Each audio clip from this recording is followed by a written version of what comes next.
This podcast is part of the Big Heads Media Podcast Network. Go to bigheadsmedia.com for more great podcasts. Well, hello everyone, and welcome back to the dumpster diving of dumpsterness. It is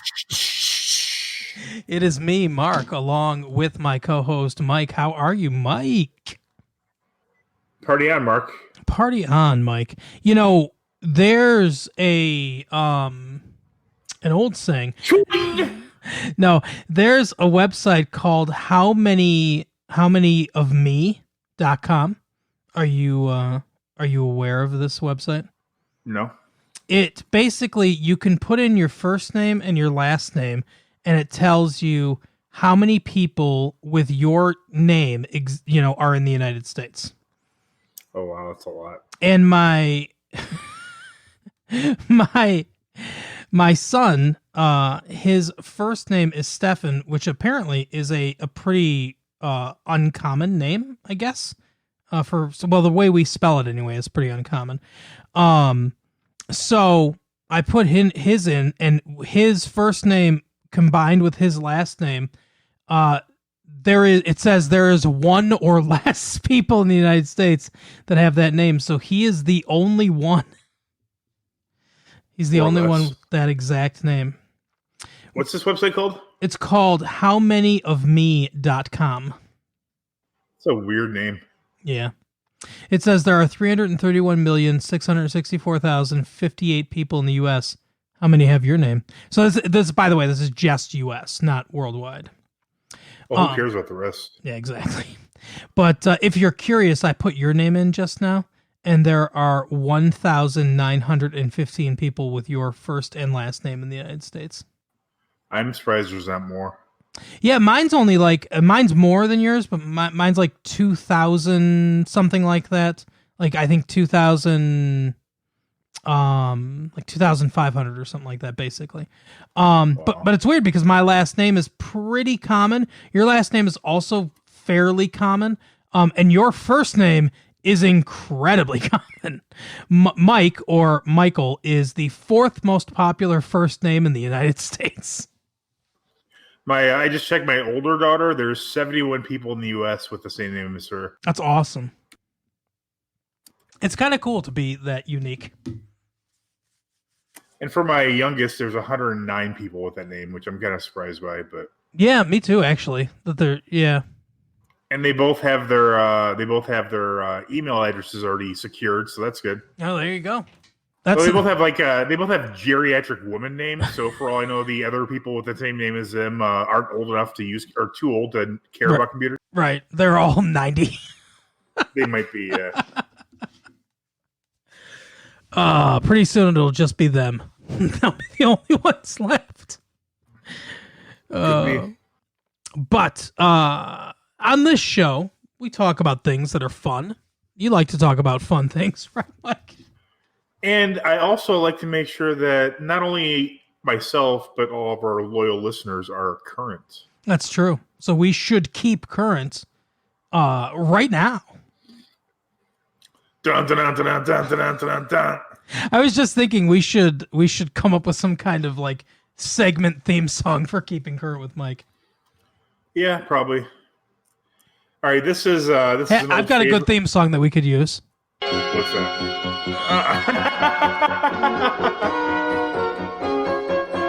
Like your current version of Lady in Red? Exactly. All right, where are we going today? I'll give you one guess. Is it Bossip? It's Bossip.com. Oh, yes. My favorite one. You know, why don't we just make this only Bossip? That's the only website that I really get true joy out of. Me too. I love Bossip. All right. First of all, whoever wrote this headline's a fucking idiot. Brought to you by the geniuses of Bossip. This is clearly quite exhausted. That's how they describe someone. Okay. Clearly quite exhausted, Kevin Gates gets shaded over alleged freaky flick. Rapper responds. Kevin Gates? Are you familiar with Kevin Gates?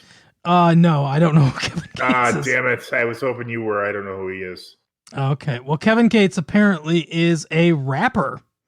Oh, yeah. It just said that, Mark. Come on. Kevin Jerome Gilliard What a name. Why? There are so many rappers that have names that sound... Pussy-ass names. Yeah, that sound like they should be friends of Thurston Howell III. Well, hello, lovey. Like Calvin Brodus, you mean? Yeah. Kevin Jerome Gilliard, better known by his stage name, Kevin Gates, is an American rapper, singer, and entrepreneur. He is currently signed to Breadwinners Association. Oh, is that like that TV show, Breadwinners? Oh, I hope not. Yeah, that's a bad one. With a partnership with Atlantic Records, his debut album, Isla, or I don't think that's supposed to be Isaiah because it would be another capital I in the middle of the word. So I think it's Isla, released in January 2016 and peaked at number 2 in the U.S. Wow. Okay. So apparently he's a pretty popular rapper that I've never heard of. He's from Louisiana. His associated acts are Boozy Badass, Gouda Goody, Gouda Gouda, NBA Youngboy. There's a rapper named NBA Youngboy. Rico Love and Starlito. Some of these rap names, I'm telling you, like Rico Love, it's like, did you guys come from the 70s? Right. Just time traveled here. Isla. Let's see. Am I saying it right, or is it Isaiah? How do you spell it? Well, see, it's IS, and then there's what could be an L or a capital I, and then AH. Yeah, I think it's Isaiah. So it's just for some reason they just capitalized the middle letter as well. Yeah. All right. Well, I'll go with that. Isaiah. Anyway, Murder for Hire 2 was his next album. So that's good. That's good. I'd listen to it, but I didn't listen to Murder for Hire 1. Yeah, I think you probably want to listen to the first one. So now that we know who Kevin Gates is, he has a cross tattoo in between his eyebrows and several tears. Yeah. So no offense, Kevin Gilliard. You don't have to search us out. Right. But yeah, I don't know what this freaky flick is, but he's getting shaded. Well, apparently, and he's clearly quite exhausted. Apparently, he's had an alleged sex tape leak. So good for you. I think that means you're officially famous now because you had a sex tape leak and people care. Very good. Good for you. Our next headline, Motorola Razr Music. Ludacris and Nelly's Vokai Velour Verzuz sends Jersey dress Twitter into a tizzy. Okay. I don't know if I understand any of that. Least of all, the fact that Motorola Razr is still sponsoring things. Yeah, I didn't know there still were Motorola. I have a Motorola phone, actually. It's not a Razr, but I do like their phones. They're good for them with their Razr. My mom, when she was alive, had a Motorola Pink Razr, like 15 years ago. But I heard something about Nelly and somebody else doing some kind of rap battle, and then Nelly's Wi-Fi didn't work super well. Oh, I don't know if this is what that is. Yeah, I was thinking about Nelly the other day. I'm like, I haven't heard about Nelly in a long time. Exactly. Where's Kelly? I want to, I need to hear from her too. If we're going to hear from Nelly, I need to also hear from Kelly. Sure. And Ludacris, I think Ludacris is possibly the worst rapper in the entire world. Are you familiar with Ludacris? Luda! Yeah, I know Luda. Yeah, he has like the worst, like most obvious rhymes you've ever heard of. Mm-hmm. But he fills cups like Double D's. I guess he knows how to quickly and furiously drive cars, is my guess, is why he's still around. Right. Yeah, Nelly and Ludacris overcome severe weather issues and severe weather and Wi-Fi issues for Verzuz battle on Instagram Live. I don't know what that means. Verzuz. Is that another rapper? Yeah, I don't know the Verzuz part. That's really throwing me off too. Let's see. Apparently Verzuz is... I don't know. Is it... It might be like a FaceTime type thing or something. I don't know. I don't know. Do you think that we sound old as fuck too. Well, not really, because kids. Nelly and Ludacris are our age or older. That's true.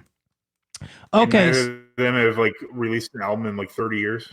So Verzuz apparently is some sort of like website or maybe streaming service. It's verzuztv.com. I think Nelly owns it. Okay. So good luck, Verzuz TV. When you go on there now, it just shows snow. It just shows static, like it's a TV in the fucking 70s, and it's after midnight. It's just So going. it's like the Tiger's FST channel. Exactly. It's just gone to test pattern.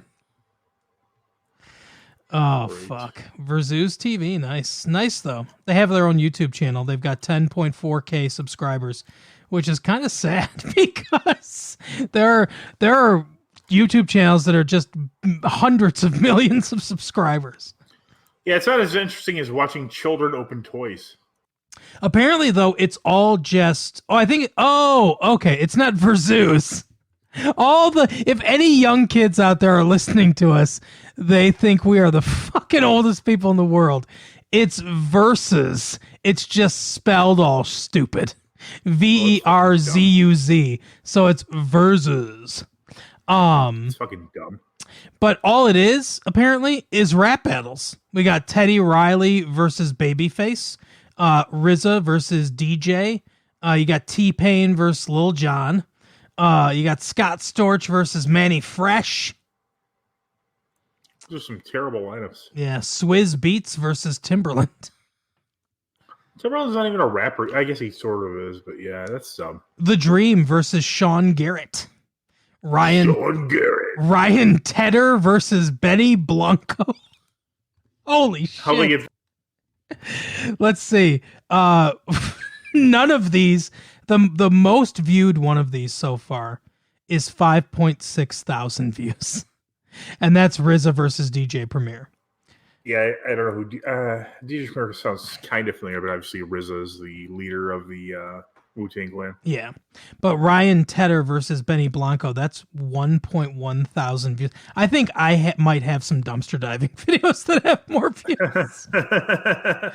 That's pretty sad. All right, my third story, I scrolled down a bit for this one. This one's just kind of funny, and I've heard it in the regular news. And the headline is, "Come on, man. A barber in New York contracted the coronavirus after defying shutdown orders to keep cutting hair." Okay. Yeah. Come on, man. Why are you doing that, man? Kind of, yeah. It's like, come on, man. You're probably spreading coronavirus to people, too. I mean, if you got it, you probably do. Bossip, this is an important thing for Bossip to talk about, too, because I've heard that, this is hitting minorities particularly hard. I mean, any bad thing that happens is going to hurt minorities and the poor more than it's going to hurt the rich people. So, yeah. But yeah, that's... come on, man. Why are you doing that? Right. Is getting your hair cut that important? Mine looks pretty ridiculous about now, but yeah, I see it's important to some people. I mean, come on, man. Yeah. I'll send you a razor, Mike. You can just shave it off if you want. Well, I could use my man groomer, but I lost the cord for it. Oh, speaking of your man groomer, which is actually Manscaped. That's what it's called. That's what I meant, the Manscaper. Speaking of that, in about I don't know, in a little bit, like a week or two, I think about 2 weeks, I've got something to send you. I get a little cash to send you. Oh, nice. I hope it's a cord too.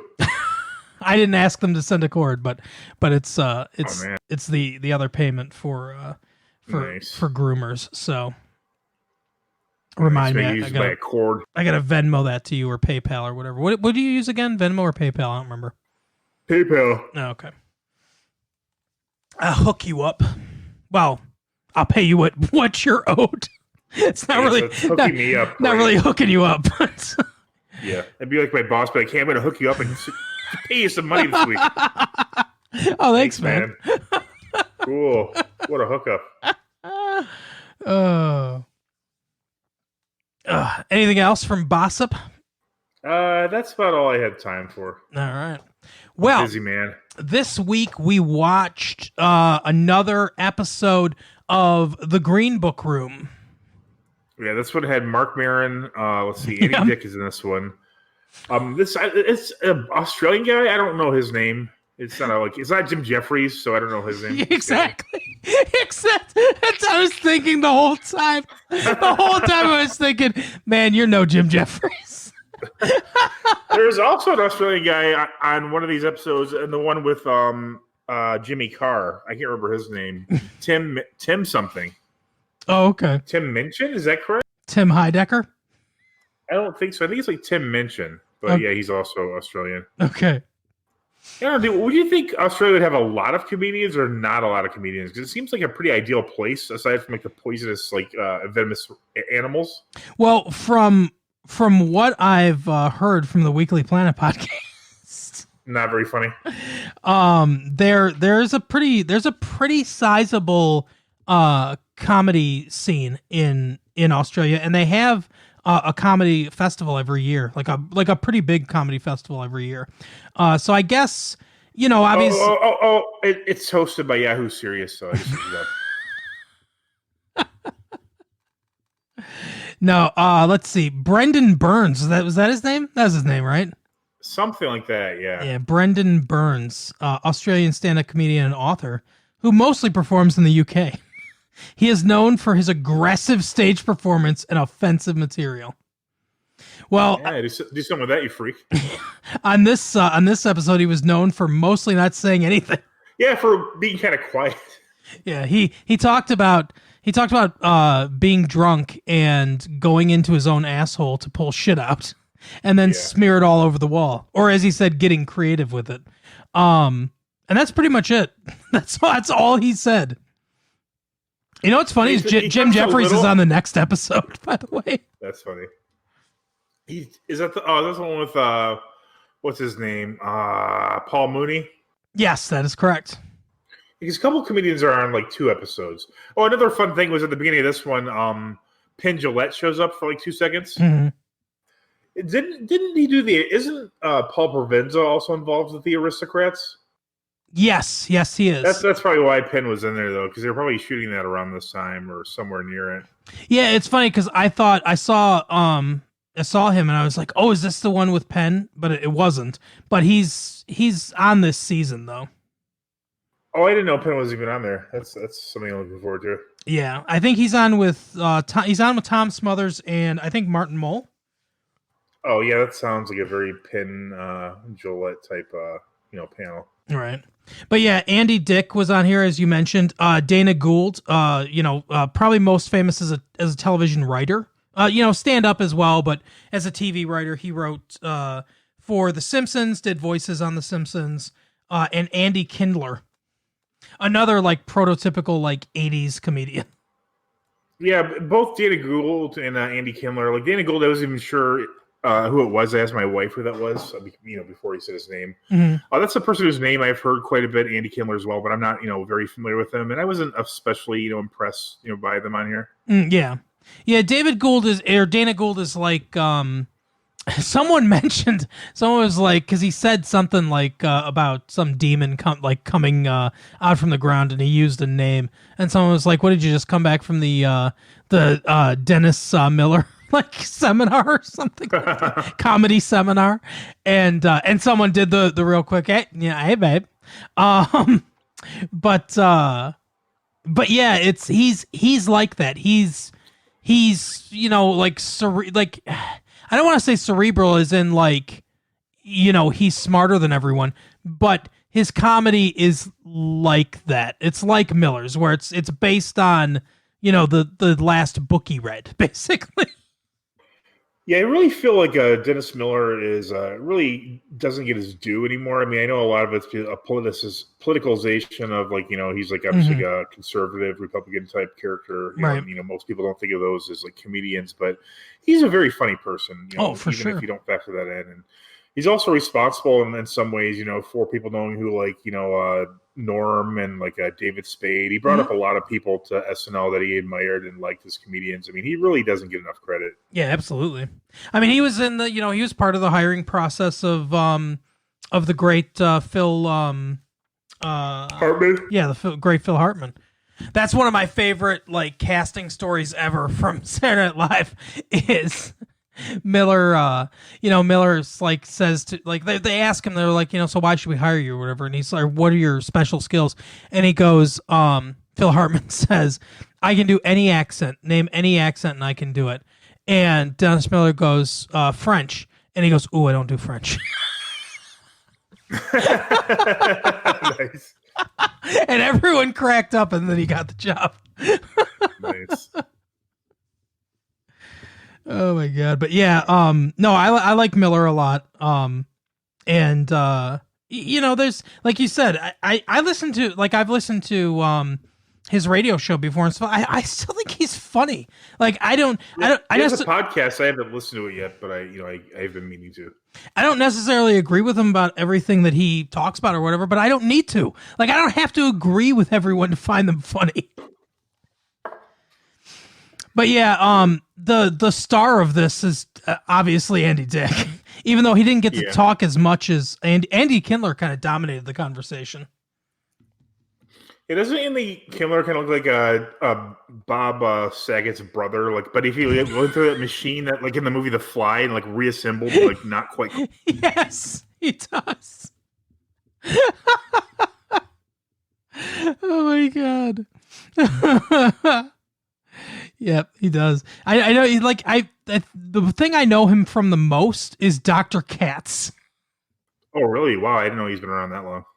Yeah, he was on Dr. Katz because Dr. Katz basically just started out as Jonathan Katz is stand up. Yeah, exactly. People would come in as if they were talking to their therapist and just do their stand up bits, and that's basically all it was. But yeah, he was on that, and he's been around for a long time. And Andy Kindler's he's one of those ditch diggers. That's how I think of him. He's a very steady working comedian. He's funny. He's not great. He's not a superstar. He's no one that you're gonna want to be fuck yeah, get me Kindler. Obviously. But he works, and he entertains a certain number of people. You can plug him into as a second or third or whatever at Catch a Rising Star or whatever, or the less famous club across the street, See an Aging Has-Been. Jeez. It's the opposite of Catch a Rising Star. He was on Everybody Loves Raymond too. That's right, because he's friends with Ray Romano. I've never seen one episode of Everyone Loves Raymond. Really? I like Everyone Loves Raymond. Actually, it's a good. It's a good show. It's a solid show. I almost watched this. I think it's on Hulu. It's a documentary, and it sounds hilarious. Mm-hmm. It's one of the creators tried to bring the show over to Russia. Oh God. And it's Everybody Loves Boris or one of those kind of things, you know, but it's about the whole process. And I haven't watched it, but it sounds fascinating. Interesting. Yeah, that doesn't. You would think that that's the type of show that could go anywhere, basically. Because I don't really even know what it's. Is the guy a postal worker or something? No, he's a sports writer. But we don't. You rarely ever focus on his job. Mostly, it's just about him and his wife. And then they're... And Xenu's harassing that bitch. Exactly. Oh, wait, that's not the same thing as... She's on a different show, I think. No, yeah, she's on King of Queens. Yeah, something like that. She's on King of Queens, which I think aired before Everybody Loves Raymond, back when it was, was actually on. But yeah, she was on that. She rejected Xenu, though, and all his teachings. Now she goes around and talks about how crazy it is. Now she's like Jenny McCarthy. She's just making money off the same shit she was fucking people over for. Yeah, exactly. Well, not exactly, but every time I see I turn the channel and what's her name, Jenny McCarthy's on that what is this show, The Masked Singer? Okay, yeah, that's right. Yeah, it's this woman's making millions of dollars a year, and does anyone remember that she was telling people that vaccines will kill your children? Yeah. Exactly. When I mean, if they have a coronavirus vaccine, how many people aren't going to do it because of fucking people like Jenny McCarthy? Oh, don't take it. That'd be great. Yeah. No, I'm kidding. Just but I mean, let's be honest here. She's got at least one body on her hands, right? Yo, absolutely. I mean, she's got at least one child is probably dead from like a chicken pox or something like that because some idiot like had listened to her and said, "Oh, I'm not giving them vaccines." Mm-hmm. Yeah, rubella. That sounds like something the New World Order came up with. Rubella, isn't that the person that played Blanche on the Golden Girls? But WWG1, WGA.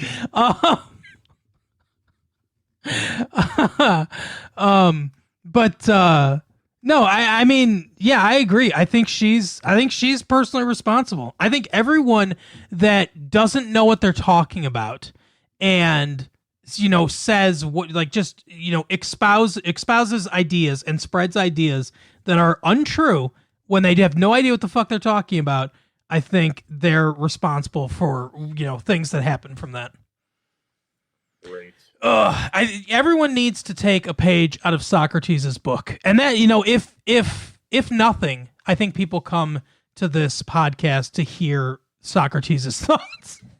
If nothing, but he said so. Or Socrates, if you will. Yeah, exactly. Somebody went to the Oracle of Delphi. I don't remember who, but somebody went to the Oracle of Delphi and said, "Hey, who's the?" That's how they addressed him too. Hey, Oracle. Who's the? It was like guns? they were like a heckler in a comedy. Hey, Oracle,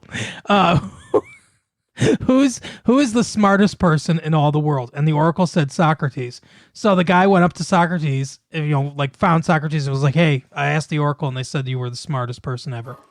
And Socrates said, "Well, if that's true, then it's only because I know that I know nothing." Great. And more people need to be like that. More people need to be like, you know what? I don't really know. I have no answers. I don't really know what I'm talking about. These are just my opinions. These are just what I think. Yeah, more people need to hang out with Billy the Kid at the San Dimas Mall. Exactly. And mock Sigmund Freud and Abraham Lincoln. Try to get Genghis Khan back in line. Try to. Yeah, watch Joan of Arc do a robosize. Yeah, and call Sigmund Freud a geek. Exactly. Geek? I like how Billy the Kid was just like so friendly. He was too. Billy the Kid seemed like the nicest guy in the world. Right. Oh man. Billy the Kid lived during a time when he would have known that Lincoln was assassinated, right? Wasn't that late 1800s or was that? Yeah, like 1880s, I would think. Yeah. A lot of that stuff's post-Civil War. So he should have said something. Are you familiar with the author Harry Turtledove? No. There's he does like alternate history. Like he did like a really long series on the Second World War. It was I really like him. He's a really good writer. I like alternate history a lot. He did a book called Guns of the South, where it's like the premise was like these white supremacists went back to the Civil War and like loaded up the Confederates with like AK-47s and stuff. Holy shit! Okay. Yeah, it's pretty crazy. I mean, it's interesting, because it's funny because in that book, like they're mostly like more interested in like the rations they bring with them because food is a much bigger concern to them than the guns and that kind of stuff. Right. But anyways, he has one that's like an alternate history where Friedrich Nietzsche comes to the American West, and he's and they call him like German Freddy or something like that, and he's like he gets involved in the OK Corral shootout and stuff. Oh wow! It's really interesting kind of premise, but yeah, it's kind of funny. It reminds me similar of like Freud being in the Old West with Billy the Kid. Yeah, I will definitely check that out. That sounds super interesting. Oh, I actually listened to the episode and last episode, and I remembered now what I was gonna say. I was gonna tell the story of the How Will You Survive because we were talking about Ben. Oh yeah. So allow me to reveal you guys. So when I got married, our friend Ben came in from Las Vegas to be there at the wedding, and he had gotten laid off from his job about, I don't know, a couple weeks earlier. He was like, it's kind of a blessing in disguise because I'll be able to come and stay a little bit longer since I don't have a job to go back to right now, and I'll find something eventually. I'm looking at everything, and I was telling my dad how Ben was coming into town, and he just casually asks me, he's like, what does he do there? And I was like, well, he worked at this place, but he got laid off. And my dad was like, oh, okay. And I in retrospect, I guess I should have seen my dad just filing that piece of information away for later. It was like he was gathering evidence. So at the wedding, at the reception, my friend Ben comes up to my dad and sticks out his hand and says, "Hi, Mr. Phillips. I'm Ben. Mark's friend from Las Vegas." And he shakes his hand and he goes, "Hey, what do you do out there in Las Vegas?" And you thought you misspoke. He totally knew too, though. And Ben goes, "Well, actually, I just got laid off." And my dad goes, "How do you survive?" I feel like he was I want to know what happened, but I feel like he was practicing that line in the mirror, like all before the wedding. It's just, that was all he wanted, was to be able to use that line. Like in the middle of the ceremony, they go, "Does anybody have anything to say?" Your dad grabs the microphone. He goes, "Ben?" He's like, "Yes, Mr. Phillips." "How do you?" Yes, Mr. Mark's last name. Yep. Yeah, exactly. Carol already outed me in an episode last week, but don't come and find me. There's over 2,000 of me in the country. So. It's not like he's giving away the city he lives in or anything. Yeah, exactly. Good luck finding us in Benton Harbor. What if they send like an aged Liam Neeson after you? Draca Noir. I was reading some of this week. I'm sorry. Go ahead. No, I was just gonna say, I assume they all wear that because it's Europe. Yeah, probably. Yeah, I think they do. I guess at one point, Lawrence Fishburne was being considered for the role of Zeus in the movie Die Hard with a Vengeance, and he actually initially had the role, I guess.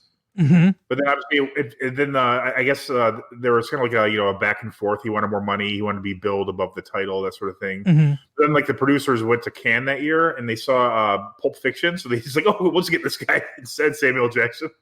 That's so funny. It would be an interesting movie with Lawrence Fishburne instead. It would too. And then that one guy that famously called Samuel L. Jackson Lawrence Fishburne, he wouldn't have been wrong then. It's true. Because he probably would have been talking to Lawrence Fishburne. Or even better, the guy who called, what's his name? James Earl Jones. He called him James Earl Ray. Oh my God. And it was like on like an anniversary of like Martin Luther King Jr. being shot or something. That's doubly insulting. Oh my God. James Earl Ray. Yeah, James Earl Jones from Michigan. Right. Yeah, because you just know the whole time the guy was thinking about the James Earl Ray thing. Right. He's like, "Don't call him James Earl Ray. Don't call him James Earl Ray." Hi, James Earl Ray. Ah. What did I do? Right. Do you ever watch CinemaSins? CinemaSins? Yeah. What is that, like silk stockings? A little bit, yeah. They go through movie by movie and they sin them. I don't know. I can't really describe it. If you haven't seen it, if you haven't seen one, then it's kind of indescribable. Is it like a parody video or something? No, they go to different movies and like they'll say like everything wrong with I don't know, the original Batman movie. And then they go through the video and they say stuff that's wrong with it. Sometimes it's movie mistakes, sometimes it's like recurring jokes, sometimes it's just dumb. Fair enough. Speaking of dumb, did you see they moved the comments on YouTube? Yeah, I do not care for that one bit. I don't like it either. Especially on my phone, it's really weird to get to now. Yeah, I think they should change it back. Oh, I agree, Howard. But yeah, exactly. But yeah, so the green room, it was green. Yeah, this episode there was some kind of funny parts, like when Andy Dick and Andy Kindler were yelling at each other. It was similar to an episode of the Tom Green Show where they're yelling like they're pretending to be each other. Mm-hmm. And again, everyone points out how like Andy. It's funny how Andy Dick like he thinks like much like Norm Macdonald. He thinks people are exaggerating as to how his voice is, but it's really not an exaggeration. Right. The funny to me the two funniest lines, of the two funniest lines of the show I think came from people not on the show. So the one was the Australian guy talking about some guy was heckling him or whatever, and this is a different comedian, but some guy was heckling him, and so he pulled down his pants and started masturbating, started playing with his cock or whatever, and he looked at the guy and he goes, I don't know if you know anything about primates, but this is considered very disrespectful. It's just like that idea is fucking hilarious. But then the other one, which was funny, is someone mentioned The View, and this guy in the audience, another comedian in the audience, not on the show for some reason, said, hey, did you hear that Patrick Swayze is going to be a guest on The View, but only communicating with Whoopi Goldberg? Because he had just recently died. And that's a hilarious, obviously, Patrick Swayze was awesome and everything, but it's a funny joke. But those were the two, to me, those were the two funniest lines of the whole show, and they were delivered by people not on the show. Right. Yeah, I mean, they're okay. Andy Dick is funny, but he's not really like a stand-up comedian. I mean, he's like an improv kind of guy, I think, is my guess. I'm not really sure, but I mean, he's he's just kind physical. Like you said, physical comedy and stuff like that. He's very good at that. Oh, yeah, for sure. Yeah, but there's no need for him to stand up and slip and fall on the coffee table or anything like that. So. Exactly. The Australian guy, like you said, he told one story. It was basically about him pulling shit out of his ass or something like that. I don't know. Yep. And then Andy Kindler talked about how upset and angry he was all the time, but he wasn't really angry, and he's doing okay. He doesn't need money. Don't worry about him. He's doing fine. And there was some kind of premise about a sitcom being developed just for Andy Kindler that was kind of funny, but I'm not very familiar with Andy Kindler, so I'm sure I missed a lot of jokes there. Right. Yeah, it was something about the Holocaust or something. Yeah, that was involved. I loved the a Holocaust story. That's what Dana Gould said. It would just be subtitled a Holocaust story. Yeah, the end part was the funniest part about it. Where just like he said, he ends every episode just shaking his fists. Hitler. Yeah, or just like when they kept mugging to the camera. Yeah, that was I mean it's very like 80s, maybe early 90s type comedy, which can be funny in doses and at times, but it's not. I don't know. It didn't age as well as other things did, I guess. Right. Oh, but yeah. And this is the first reference to Rain Pryor in the series that I'm aware of. She's in the audience in this one. Mm-hmm. I think she's in the next one with Jim Jeffries. It's her. Paul Mooney. What's his name? Paul Mooney. Yep. Is Kelly Clarkson, Kelly Carlin also on the panel, or is she in the audience? I think she's just in the audience. Okay, because I know she's a producer on that episode. I don't think she's a producer on the whole show, though, which is weird. Kelly Clarkson was watching from home, though, so... Probably. You got that right. But yeah, this is the episode where Paul Provenza reveals that Kelly Carlin gave him a pin from her father that he uses for his weed. I don't know what he does with the pin for it, but whatever, that's what he does it with. I think he says he just put it in the same thing to store it or whatever. Bobby Slayton, that's the other person that's on that episode. Oh, okay, yeah, you're right. He's he talks like Sure, yeah, that's Bobby Slayton, right? Yeah, it was a great impersonation of Bobby Slayton. That's literally Bobby Slayton. Yeah, you would if you saw him, you'd know him. Yeah, this episode's okay. It's not the funniest. It's not terrible. I mean, it's interesting. I just don't really care for the comedians, except for previously mentioned Andy Dick. I find funny quite a bit. The first two were obviously better. I think the one with Jim Jeffries and Paul Mooney and Rain Pryor and Bobby Slayton is pretty good. After that is Robert Klein, Rick Overton, and Jonathan Winters, which I think is a decent Jonathan one. Winters? Yeah, Jonathan Winters is in one. Oh, geez. Yeah, because he has a lot to say about the modern state of stand-up comedy. Right. And then you get Frank Sinatra to show up. What? He died. Jonathan Winters was like 84 when they filmed that. Right. Oh, you know what? What's the name? It's I read something interesting. This it's not Robert Klein. There's another comedian with a similar name that I guess Joe Rogan's wife is like his daughter. Maybe it is Robert Klein. Okay. But I just thought it was kind of interesting that Joe Rogan's married to somebody who's like the daughter of a famous comedian. Interesting. I wonder if he met him from Andy Dick. Because I assume Andy Dick knows a comedian. Oh well, what's his name? He was a comedian too, right? Joe Rogan. Yeah, he still is a stand-up comedian. Joe Rogan. What? Apparently, his wife's name is Jessica Ditzel. Huh? Yeah, I thought I read that she was like Robert Klein's daughter or something like that. Maybe. Let's see. I'll tell you in a minute. As soon as I find out how to find out who the fuck she is. Let's see. Fuck. Come on.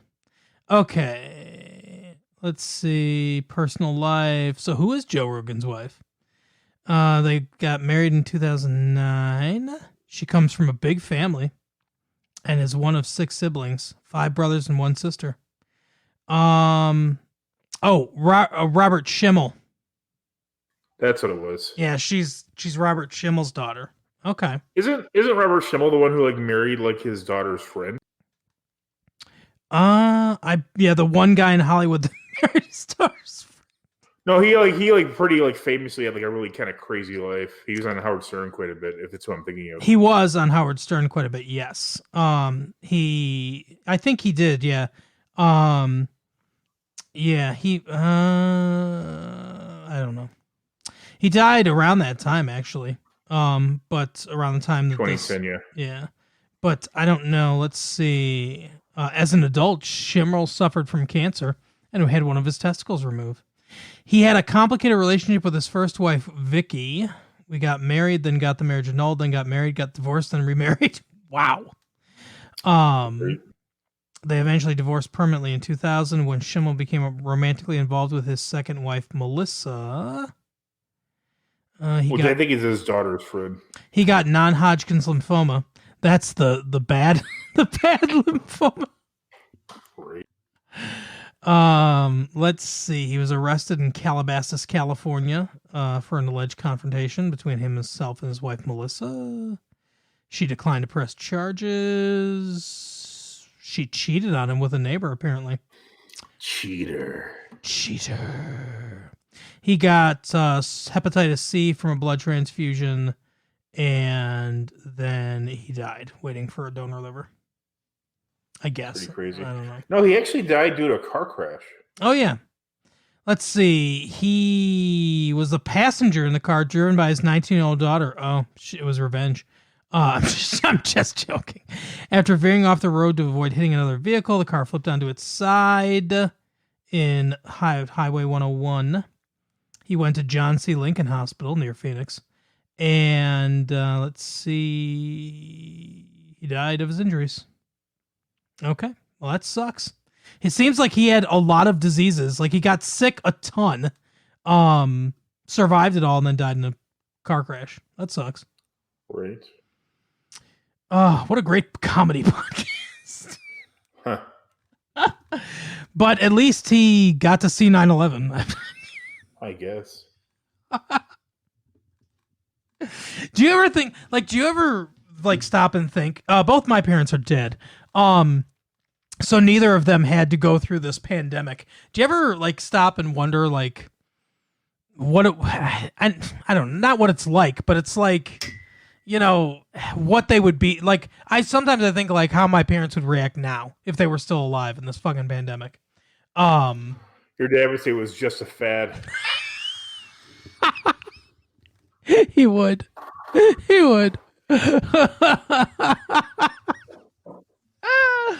And he'd be right too. He was right about laser tag. He's Oh, he wasn't worried about laser tag. I still play Do you when I can. play to win and play to survive or whatever? Oh, I play to destroy the other team. That takes on new meaning under the coronavirus. Play hard, play safe, and play to survive. Just play hard, play smart, and play to survive. Oh, play smart. That's right. Okay. My accuracy was never the best. Like sometimes I had pretty good accuracy, but I was hard getting those bonus points for accuracy.